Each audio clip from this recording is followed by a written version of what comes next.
All right, folks, buckle up because today we're taking a deep dive into a topic that's both a little spooky and a little bit fascinating. A little bit. I'd say a lot. Okay, a lot spooky, a lot fascinating. We're talking about astral projection and lucid dreaming. Two things that a lot of people think are kind of out there. Definitely out there.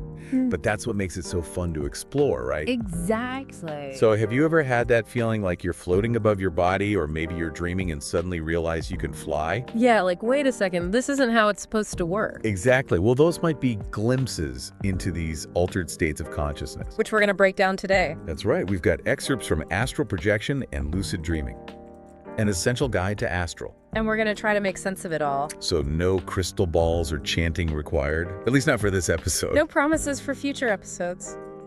Fair enough. But before we launch ourselves into the astral plane, let's clear up some terminology because the book uses terms like astral projection, astral travel, and out-of-body experiences. And I gotta ask, are these all just different ways of saying the same thing, or is there a difference? Yeah, that's a really common point of confusion, and it's good to clear that up right away. So enlighten us. So think of it this way. Out-of-body experiences, or OBEs, are like the broader category. Okay, so it's like the umbrella term. Exactly. They can happen spontaneously, sometimes during really intense moments, maybe even near-death experiences. So it's like that feeling of suddenly being detached from your body, like you're watching yourself from outside. Yeah, and it can be pretty jarring, especially if you don't know what's happening. Definitely not something you want to experience while grocery shopping. Right. Now, astral projection, on the other hand, is intentional. Okay, so it's not just something that happens to you, it's something you actively do. Exactly. You're consciously willing your consciousness to separate from your body and go explore. So to put it simply, an OBE is like accidentally tripping and falling down the rabbit hole. And astral projection is more like packing a suitcase and buying a ticket to Wonderland. Love it. So we've got our astral suitcase packed. But what are we putting in it? That's a good question. What exactly enables this out-of-body travel? Well, the book emphasizes the importance of the astral body. The what now? The astral body. It's described as this subtle energy body, one of several layers beyond our physical form. Okay, so we're talking about energy fields and stuff. Yeah, think of it like your actual vehicle, the thing that allows you to travel in these other realms. I'm picturing a tiny spaceship made of pure energy. Maybe something like that. The book also mentions the pineal gland. Isn't that a tiny gland in the brain? Yeah, it is. Yeah. And it's often associated with spirituality and mystical experiences. Interesting. And then there's DMT. Okay, now that sounds familiar. Yeah, it's a naturally occurring neurotransmitter, kind of like a chemical messenger in the brain. And it's also a powerful psychedelic, right? Yes. It's thought to be released during intense experiences, like near-death events. Whoa. So the book is basically saying that DMT might be the fuel that powers these out-of-body journeys. That's one of the theories, yeah. Okay, my mind is officially blown. But what about dreams? Are those the same as astral projection? Not exact. So we're not visiting the astral plane every time we drift off to sleep. Well, they both involve shifts in consciousness, but they're not the same thing. So dreams are more like, what, movies playing in our heads? Yeah, kind of. They're products of our subconscious mind. So if I dream I'm being chased by a giant spider. It probably says more about your anxieties than any actual astral spiders out there. Okay, good to know. So astral projection is about visiting a different plane of existence entirely. That's what the book claims, yes. And we could encounter real beings there, not Nice. just dream characters. That's right. Whoa, that's a little bit unnerving. It's definitely something to approach with respect and caution. Okay, good to know. So before we even think about packing that astral suitcase, we need to learn how to navigate this other realm safely. That's a really important point. It's not a journey to be taken lightly. I'm sensing this is going to be a lot more intense than I initially thought. Oh, we're just getting started, but don't worry, we'll get to all that. Okay, good. Because honestly, this is all starting to sound less like a bedtime story and more like an Indiana Jones movie. I like that analogy. But speaking of dreams, the book mentions lucid dreaming as a potential stepping stone to astral projection. Yeah, a lot of people find that lucid dreaming can be a good way to kind of get your feet wet, so to speak. Get our feet wet in the astral plane. Exactly. So can you explain that a bit more? What is lucid dreaming and how does it connect to astral projection? So lucid dreaming is basically becoming aware that you're dreaming while you're still in the dream. Whoa, so it's like suddenly realizing, wait a minute, this is a dream. but you're still in the dream. Yeah, it's like you suddenly gain control of the remote control to your own subconscious movie. I love that analogy. So the book suggests that mastering this awareness within the dream state can help you transition to astral projection. Exactly. You're already in an altered state of consciousness, so it can be easier to shift from there into an out-of-body experience. So it's like using the dream as a launch pad. Yeah, kinda. Imagine you're dreaming you're on a tropical beach, you suddenly become lucid, and bam, you're floating above your own body, looking down at yourself, snoozing in bed. That's the idea. And the book suggests that with enough practice, you could theoretically project from anywhere. Really? From anywhere? That's the claim. Imagine being at a boring meeting and suddenly deciding to explore the astral plane instead. Okay, that would make those Monday morning meetings a lot more bearable. Definitely. But let's say we've mastered all this. We're astral projecting, visiting other realms, hopefully not encountering any scary entities. Yeah, hopefully not. Well, what are the benefits of all this? Why go through all this effort to have these out-of-body experiences? Well, the book lists a number of potential benefits, from increased self-awareness to deeper spiritual insights. Okay, so we're talking about personal growth and expanding our consciousness. Exactly. I'm intrigued.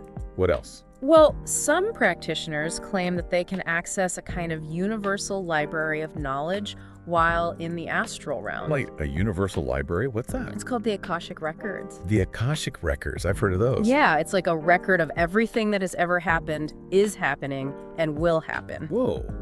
So I could potentially access information about my past lives or see what the future holds. That's the claim, yes. Okay, now I'm really interested. This is starting to sound less spooky and a lot more exciting. It's definitely a fascinating concept.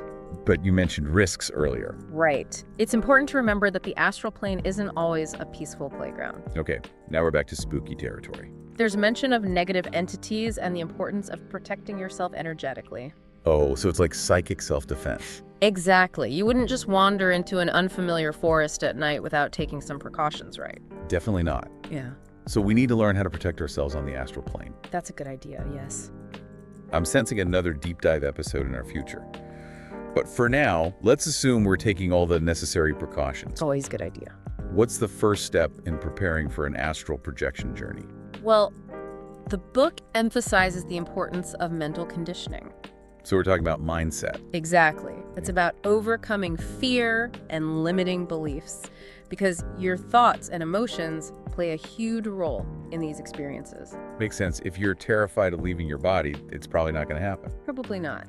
It also suggests practicing visualization techniques. Okay, so like imagining yourself floating or flying. Yeah, it's like mental training for your astral body. So it's kind of like an astronaut training for spaceflight, but instead of a simulator, we're using our imaginations. Exactly. I can dig it. The book also stresses the importance of creating a safe and comfortable environment. Okay, so dim the lights, light some candles, maybe put on some calming music. Something like that. Yeah. You want to minimize distractions and create a sense of security. Basically create a vibe that says, astral travelers welcome. Got it. Perfect. So we've got the mental prep, the right environment. What's next? How do we actually make this astral projection thing happen? Well, the book outlines a variety of techniques, from basic to advanced. Okay, so there's no one-size-fits-all approach. Not really. It's about finding what works best for you. All right, I'm ready to hear about these techniques. Let's get this astral show on the road. Okay, but buckle up. We're about to delve into the world of ropes, dreams, and displaced awareness. It's going to get interesting. Bring it on. Okay, so we've got our mental spacesuits on, and our astral suitcases packed. We're ready for those astral projection techniques. Let's hear it. All right, but remember, these are just starting points, you know? Finding the right technique is a personal journey. So It's like finding the perfect pair of shoes. You got to try a few on to see what fits. I love that analogy. Comfort and style are essential, even for astral travel. So what's the first pair we're trying on? Well, one classic technique is called the rope technique. Okay, the rope technique. It involves visualizing a rope hanging above you, and you use it to pull your astral body out, kind of like climbing a cosmic rope ladder. So we're like astral rock climbers using our minds as grappling hooks. Exactly. You're focusing your intention, visualizing that rope, and feeling yourself being pulled upwards out of your physical body. And it's really that simple. Just visualize a rope and pull yourself out. Well, it sounds simple, but it requires quite a bit of mental discipline and focus. I can imagine. Yeah. Still, I like the visual. What's another technique that might help us reach astral heights? Well, since we were just talking about lucid dreaming, why not try the lucid dreaming technique? Ooh, yeah. Using a lucid dream as a springboard. Exactly. You're already aware you're dreaming, so it can be easier to kind of shift gears and transition into an OBE. But how do you actually make that leap? I mean, I've had lucid dreams where I'm flying, but I'm still very much in the dream, you know? Right, so the key here, according to the book, is to focus your intention on your physical body. Okay, so instead of getting lost in the dream world, You start to bring your attention back to your physical sensations. so like imagine yourself back in your room, feeling the weight of your blankets, that kind of thing. Exactly. You're shifting your awareness from the dream environment to your physical surroundings. It's like mentally teleporting yourself back to your body. But instead of re-entering, you're kind of hovering above it. Oh, that's interesting. So the more you practice lucid dreaming, the easier it becomes to kind of make that separation. That's the idea. Practice makes perfect, even in the astral realm. Got it. What about those of us who prefer a more, mind-bending approach? Any techniques for the folks who like to get a little weird? You might like the displaced awareness technique? The displaced awareness technique. Okay, I'm intrigued already. It involves using visualization to kind of trick your mind into losing track of your physical location. Okay, now we're talking. So imagine yourself sitting in your room, but instead of viewing it from your normal perspective, you're seeing it from behind your own back. Okay, I'm already getting a headache just thinking about it, but go on. Then you slowly rotate your perspective 180 degrees. So your astral head is where your physical feet are. Whoa, this is trippy. So we're basically disorienting ourselves on purpose, In a way, yes. and that helps us separate from our physical bodies. The book says that if you can maintain that disorientation, you might start to feel a sense of detachment, like you're floating upwards. So we're giving our consciousness a little spin cycle and hoping it pops out the other side. Haha, kinda. I like it. It's definitely a more unconventional approach. Right. But remember, these are just a few basic techniques, The book goes into more advanced methods, but it's best to start with the fundamentals. Right, you got to crawl before you can astrally fly. So let's say we've successfully launched ourselves into the astral plane. What kind of adventures await us out there? Well, one of the most common goals is encountering spirit guides. Spirit guides. Now we're getting into the really mystical stuff. They're often described as non-physical beings who can offer guidance, protection, and wisdom. So how do we meet these ethereal beings? Do we just wander around the astral plane shouting, "Hey, spirit guide, anyone home?" Haha. It's a bit more subtle than that. It's about setting the intention, Before you project, focus your thoughts on connecting with your spirit guide. Okay, so it's like sending out a cosmic invitation. Exactly. Visualize their presence, imagine their energy, and invite them to reveal themselves. Got it. No demanding answers or asking for winning lottery numbers. Haha, right. Approach the encounter with respect, openness, and a genuine desire to connect. So assuming we do connect with our spirit guides, what kind of adventures can we have with them? Oh, the possibilities are vast. Some people seek guidance on life challenges, while others might explore different planes of existence. Different planes of existence. We're really going down the rabbit hole here. And of course, there's the potential to access the Akashic Records. The Akashic Records. The cosmic library of all knowledge. Okay, I'm gonna need a bigger astral suitcase for all those books. But seriously, what kind of information could we find there? Could I really uncover secrets from my past lives? Imagine accessing a record of every choice you've ever made, every life you've lived. The Akashic Records are said to hold that kind of information. Whoa, that's intense. Think about the insights you could gain, understanding your karmic patterns, the lessons you've carried across lifetimes, even getting a glimpse into your soul's purpose. That's mind-blowing. But how do we actually navigate this vast library? Is there like an astral Dewey Decimal System? The book doesn't get into specifics about how to navigate the Akashic Records. Okay, so no cosmic card catalog. Not that I'm aware of, but it does emphasize the importance of trusting your intuition and seeking guidance from your spirit guides. So it's like any good library. You just need to know who to ask for help. Exactly. But I love the idea of exploring this vast cosmic database. It's like the ultimate research project. And remember, the astral plane is a realm of infinite possibilities, right? Right. It's not just about finding answers. It's about expanding your awareness, challenging your perceptions, and connecting with your higher self. So it's about the journey, not just the destination. Beautifully put. But let's be honest, the idea of soaring through different realms with our spirit guides does sound pretty epic. Absolutely. But it's important to approach these experiences with a sense of balance and responsibility. Right, we're not aiming to become astral hermits. It's not about escaping reality, but about enriching your life with the insights and experiences gained from the astral realm. A few cosmic field trips to expand our consciousness. Yeah. But hey, while we're on the topic of expanding consciousness, let's loop back to lucid dreaming for a bit. We talked about it as a gateway to astral projection, but it's also a fascinating practice in its own right. Absolutely. The book dedicates a whole section to lucid dreaming, highlighting its potential for creativity, self-discovery, and even healing. Okay, I'm all ears. Let's dive into the dream world. What kind of creative adventures can we have in the lucid state? Imagine designing your own dream world, painting with dream colors, composing dream music, even writing dream novels. It's like having access to your own personal creative studio 24/7. Wow. So we could be tapping into our inner artists, musicians, and writers all while we sleep. Exactly. The possibilities are endless. No more writer's block. That's amazing. Yeah. But aside from creative expression, what are some other benefits of lucid dreaming? The book suggests that lucid dreaming can help you gain control over your thoughts and emotions, face your fears, and even explore your subconscious mind. So it's not just fun and games. We're talking about personal growth and self-discovery. Sign me up. But how do we actually make these lucid dreams happen? Do we need to chant, wear special pajamas, or eat a pound of cheese before bed? No cheese required. The book outlines a variety of techniques, from simple reality checks to more advanced methods like dream journaling and mnemonic induction. Okay, I'm ready to become a lucid dreaming master. Give me those techniques. All right, let's start with a simple reality check you can do throughout the day. The pinch test. The pinch test? Yeah. Periodically, just pinch yourself and ask, am I dreaming? If you're awake, you'll feel it. If you're dreaming, you won't. So we're training our minds to question reality. Exactly. It sounds simple, but it can be surprisingly effective. Okay, I'm willing to give it a try. What about dream journaling? How does that fit into the lucid dreaming equation? Dream journaling is all about improving dream recall. The more you remember your dreams, the more likely you are to become lucid within them. So it's like keeping a logbook of your subconscious adventures. Yeah, you might start to notice recurring themes, symbols, or even characters that act as dream signs. Dream signs? Like if I constantly dream about flying monkeys, that means I'm about to become lucid.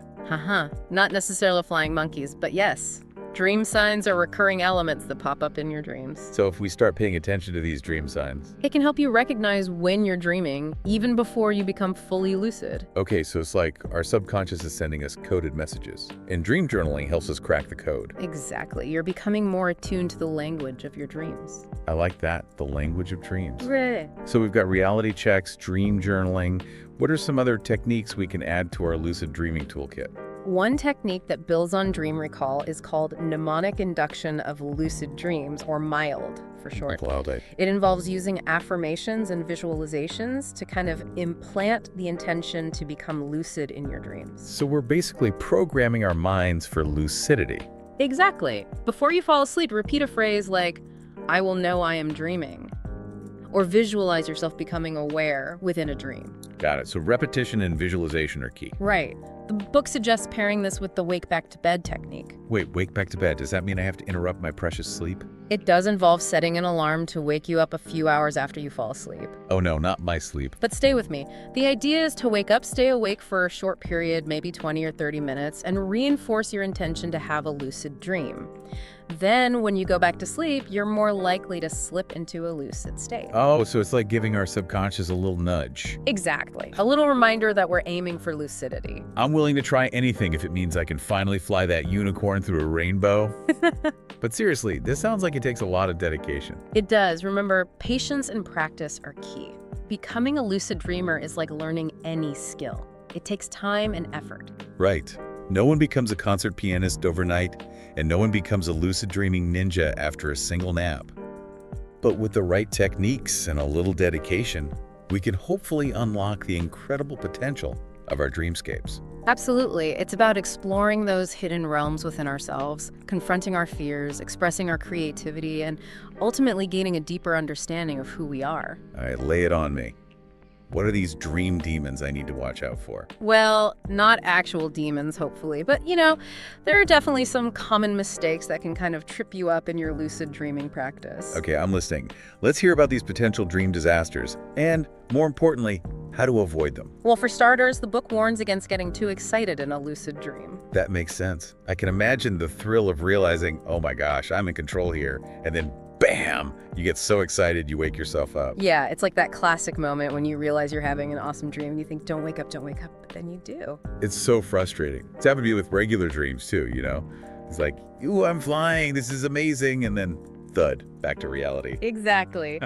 So the book suggests practicing techniques to kind of ground yourself in the dream. Grounding techniques in a dream. Yeah. Interesting. Yeah, so, focus on your senses. Really try to stay calm, act like you've been there before. Even if you're riding a unicorn through a field of rainbows. Especially then. Okay, so it's about finding that balance between excitement and composure. Exactly. Okay, this is cool, but I'm going to play it cool so I can enjoy it longer. Got it.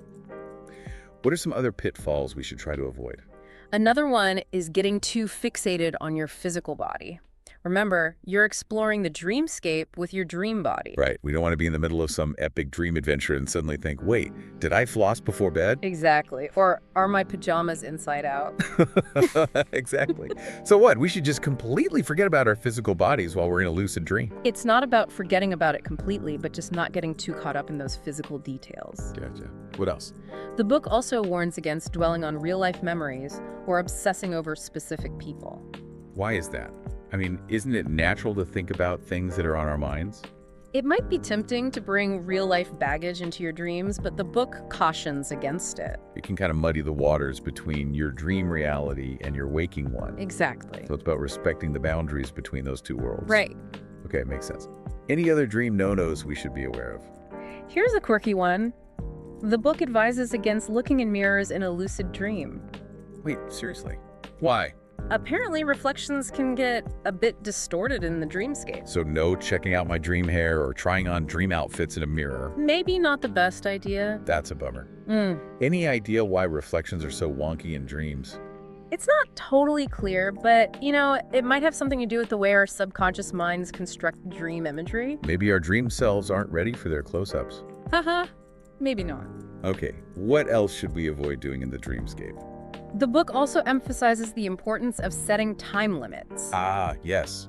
Boundaries are important, even in the dream realm, right? Exactly.